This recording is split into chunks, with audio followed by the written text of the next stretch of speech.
देखो, इस दुनिया में कोई किसी के लिए कुछ नहीं करता, ये सच मान लो। तुम किसी कंपनी में 10 साल, 20 साल, 25 साल लगा देते हो, अपने बच्चे के फंक्शंस में नहीं जाते, अपने वीकेंड्स में काम करते हो और एक दिन सुबह उठते हो और मेल आता है कि यू आर फायर्ड। बस सब खत्म।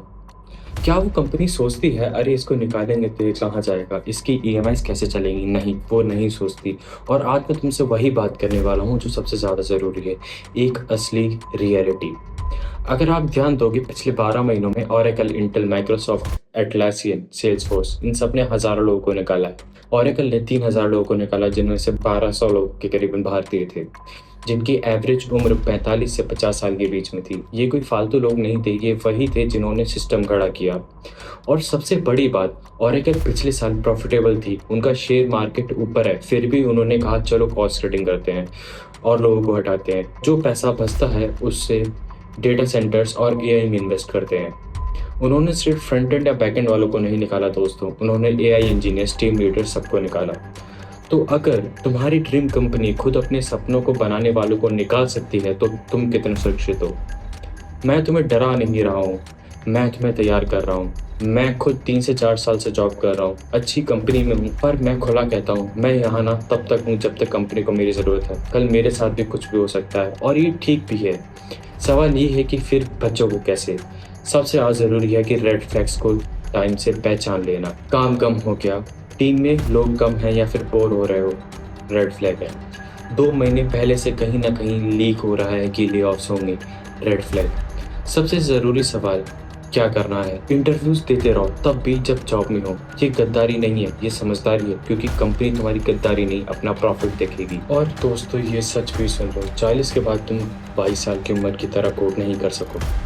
एनर्जी कम होती है, जिम्मेदारियां बढ़ती हैं, तो करना क्या है आखिरकार? 40 से 45 से पहले जितना कमा सकते हो कमाओ, और हाँ, दूसरी इनकम बनाओ। मैं जानता हूँ ये सुनने में थकाने वाला है, पर करो तो सही। एक मेल तुम्हारी 15 साल की नौकरी उड़ा सकता है। उस मेल को तुम्हारा डिप्रेशन नहीं देखता, वो तुम्हारे बच्चे की फी नहीं देखता। तो छोटा बिजनेस करो, फ्रीलांसिंग करो, कुछ भी करो, लेकिन एक जॉब पे डिपेंड बिल्कुल भी मत करो। कभी कभी एक डूबते को तिनके का सहारा भी काफ़ी होता है।